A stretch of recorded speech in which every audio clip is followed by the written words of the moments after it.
Salut à tous, ici Xenio0 et on se retrouve pour un nouvel épisode des news. On commence tout de suite avec les cartes graphiques. Nous avons une nouveauté carte graphique du côté de chez Inno3D qui nous propose une 780 Ti avec un refroidissement hybride air cooling water cooling et un water cooling non pas à brancher mais un water cooling inclus dedans, donc un AIO, qui possède entre autres le système accéléro hybride d'Arctic Cooling. Elle est overclockée à 1085 MHz pour le GPU et 7280 MHz pour la mémoire et proposée au tarif de 888$. Autre carte graphique du côté de chez EVGA qui est aussi une 780 Ti qui possède un refroidissement ACX et donc nécessite un 8 pin, un 6 pin et un autre 8 pin pour fonctionner à 3 Go de GDDR5. Elle est cadencée à 1072 MHz pour le GPU et qui possède un mode turbo à 1137 MHz et la mémoire est cadencée à 1750 MHz. Réponse du côté de chez Asus qui envoie du lourd en officialisant sa fameuse Asus Poseidon GTX 780 qui a un GPU à 1006 MHz et une mémoire à 6008 MHz est proposé à un tarif de 599€, ce qui est plutôt pas mal pour une carte comme ça, qui possède donc un refroidissement hybride air cooling water cooling. Et Asus officialise également ses R9 290 et 290X en direct CU2 overclocké donc avec 4 gigabits de GDDR5 et également gigabit qui frappe fort en découvrant toute sa gamme de WindForce x3 GHz édition. On a donc une 780 avec 3 Go de GDDR5 cadencée à 1019 MHz pour le GPU et 1071 MHz pour la mémoire.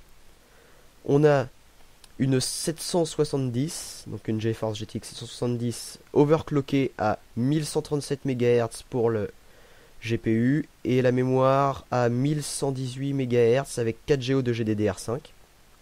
On a une 780 Ti à 3 Go de GDDR5, 1085 MHz pour le GPU et 1150 MHz pour la mémoire. Une 760 overclockée avec 4 Go de GDDR5, donc overclocké à 1085 MHz pour le GPU et 1150 MHz pour la mémoire. Et enfin une Radeon R9 290X cadencée à 1040 MHz. Ensuite du côté des SSD, nous avons un SSD en PCI Express Plextor disponible en 128 Go, 256 Go et 512 Go qui annonce une bande passante de 1 Go par seconde. À voir. Également un SSD du côté de chez OCZ avec le Vertex 460 qui annonce 550 MO par seconde en lecture et qui est prévu pour une utilisation de 10 Go par jour pendant 5 ans.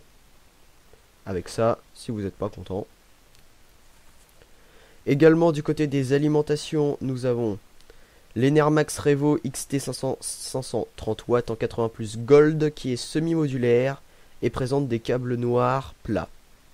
Ce qui est selon moi les meilleurs câbles. Enfin bon, ça chacun son avis. On a également une Corsair AX 1500i en 1500W. 80 Plus Platinum, c'est donc du lourd. Garantie 7 ans. Et malheureusement avec un prix quand même assez cher de 400€. Mais bon, c'est du 1500W. Donc ça peut être justifié. On a pas mal de nouveautés du côté des boîtiers. On en a tout un paquet. Donc je vais les faire un par un. On a un Inwin 901. On a... Attendez que je regarde mes notes. On a un Inwin 707. On a un Silverstone GD09 et GD10 en ATX qui sont des tours horizontales. On a également un Deepcool Googie. Bon, le nom reste à vérifier. On a un Silverstone Raven RV05 ATX qui sortira prochainement à 120€. On a un Silverstone FT05 qui sortira prochainement à 180 €. Et on a l'innovation majeure qui nous vient de chez Razer avec le projet Christine. Alors je sais pas si on peut appeler ça vraiment un boîtier, c'est plutôt un boîtier modulaire, enfin bon, ça reste à voir. Le but c'est de changer plein de trucs comme on veut, juste à clipser, donc voilà. Donc on passe ensuite aux écrans, donc on aura prochainement un écran, donc on a les écrans 28 pouces Ultra HD qui vont pas tarder à arriver.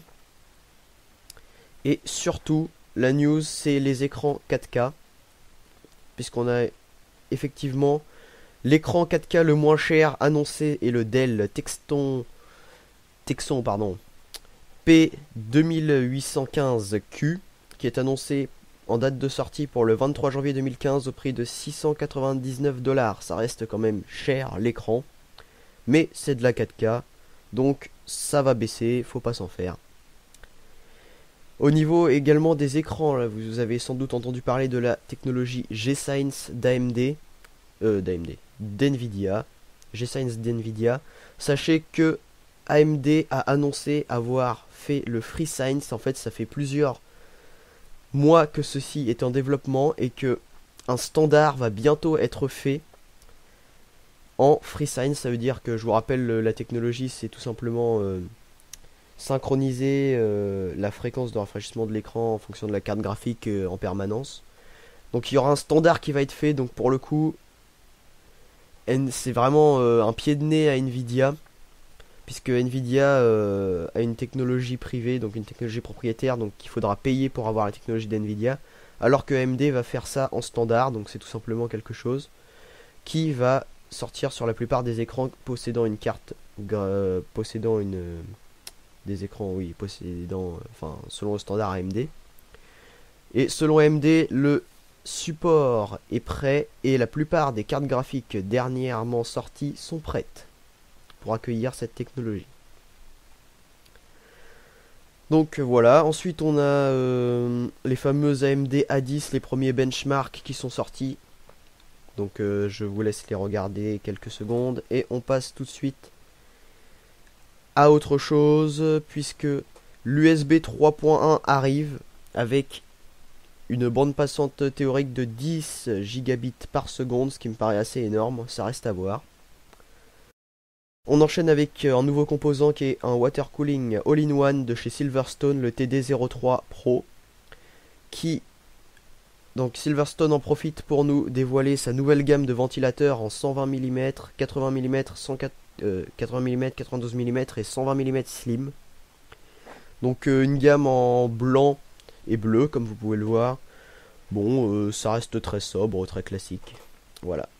On enchaîne sur les chipsets X99 qui seraient prêts pour le mois de mars-avril au niveau des cartes mères. Donc ça annonce la DDR4, ça annonce aussi les nouveaux processeurs Haswell i d'Intel.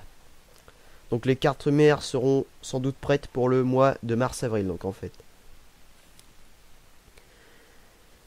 Ensuite, on a une annonce de la part de Lenovo qui nous annonce vouloir faire des PC portables gaming. Mais bon, selon moi, un PC portable ne peut pas être gaming. Enfin bon. Si ça peut intéresser des gens, donc ce seront les Lenovo Y40 et Y50 en 14 et 15,6 pouces. Avec, bien évidemment, du Full HD. Et ensuite, on passe sur un Rheobus Asus ROG Front Base, donc qui est du monitoring en façade, qui prend, comme vous pouvez le voir, 2 baies et qui a l'air pas trop mal. Donc voilà, c'était les news de la semaine. J'espère que ça vous a plu et à bientôt pour l'épisode 2 des news. Allez, ciao ciao.